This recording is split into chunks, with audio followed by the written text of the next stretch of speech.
क्या आपने कभी सोचा है कि एसी के अंदर जो है पानी कहाँ से आता है, जबकि हम लोग उसमें पानी का कोई भी अंश नहीं देते हैं, फिर भी उसमें पानी कहाँ से आता है।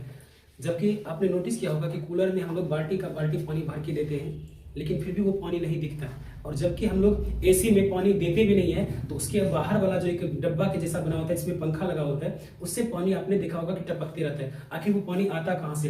तो इस बात को समझने के लिए आपको सबसे पहले ये समझना होगा कि आखिर एसी काम कैसे करता है। तो एसी के काम को समझने के लिए आइए मैं आपको समझाता हूँ। आपने यहाँ पे नोटिस किया होगा कि जो घर के अंदर जहाँ पे एसी लगा होता है ना, वहाँ पे इस तरह से दो चीजें बना होता है। एक नीचे वाला हिस्सा, ये वाला जो हिस्सा होता है, और एक ऊपर वाला ये वाला जो हिस्सा होता है। तो ये दो अलग अलग आखिर क्यों बनाए जाते हैं? तो इसको समझने के लिए आपको ये समझना होगा कि ये काम कैसे करता है। तो जो रूम है ना, उस रूम के अंदर जो गर्म हवा है, गर्म हवा खींचने का काम जो है ये ऊपर वाला काम करता है। जो बाहर वाला जो एक डब्बा के जैसा इस तरह से बना होता है, इसमें एक पंखा लगा रहता है, और ये पंखा का काम होता है, जब ये पंखा चलता है ना, तो इसके अंदर से गर्म हवा क्या होता है, ये अपने और खींचता है। जो गर्म हवा है वो इसके थ्रू जो है यहाँ पे आता है, और इसके ठीक बगल में इस तरह से बहुत सारी पाइप लगी होती है, और इस पाइप के अंदर फ्रीऑन गैस भरा होता है, फ्रीऑन गैस। और ये जो फ्रीऑन गैस है ना, इतना ज्यादा ठंडा होता है, अगर आप अपने हाथ पे अगर इसे रख लो ना, तो आपका हाथ 1 मिनट के अंदर इतना ज्यादा ठंडा कर देगा कि आपको हाथ को काटना पड़ जाएगा। बिना हाथ काटे आपके पूरे शरीर को वो जो है नष्ट कर देगा, और इससे आपकी मौत भी हो सकती है। तो ये जो फ्रीऑन गैस है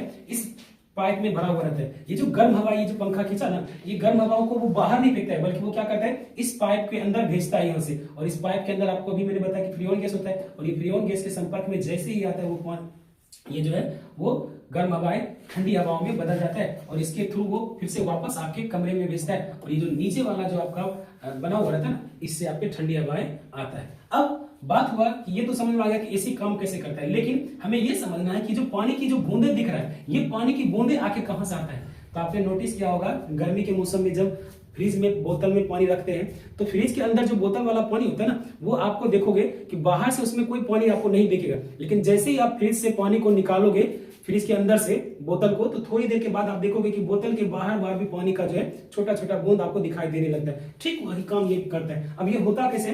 तो बोतल जब हम निकालते हैं ना, तो बोतल के अंदर पानी बहुत ज्यादा ठंडा रहता है, और बाहर का टेम्परेचर जो है वो गर्म रहता है। तो बाहर का जो हवा है ना, वो गर्म हवा होता है, और वो जैसे ही उस बोतल के संपर्क में आता है, तो वो दोनों अपना तापमान को मेंटेन करने के लिए ये जो है गर्म हवा वो उसके पानी के संपर्क में जैसे ही आता है, बोतल के संपर्क में, बाहर जो वो पानी की बूंदों के जैसा बन जाता है। और ठीक वही काम यहाँ पे करता है। ये चूंकि पानी जो है ये फ्रीऑन गैस के संपर्क में आने की वजह से ये बहुत ज्यादा ठंडा हो जाता है, और जैसे ही वो जलवाष्प मतलब हमारे रूम के अंदर वाला जो पानी गर्म हवाएं होता है, जैसे इसके संपर्क में आता है, तो वो पानी की बूंदों का रूप ले लेता है। इसीलिए आपने देखा होगा कि जो लोग घर में एसी लगाते हैं, वो अपने बाहर जो इस तरह से पाइप लगाते हैं, ताकि वो जो पानी की बूंदे है ना, वो एक जगह पर कहीं जा सके। नहीं तो लोग क्या करते हैं, घर के बाहर जो है इस तरह लगाते हैं, और वो पानी जो है बाहर में टपकते रहते हैं, जिससे लोगों को परेशानी होता है। अब ज्यादा गर्मी होगा तो इससे ज्यादा पानी निकलेगा, कम गर्मी होगा तो कम पानी निकलेगा, क्योंकि उस समय पानी जो हवा है वो कम गर्म होता है। तो इस प्रकार से जो है पानी हमारे एसी में आपको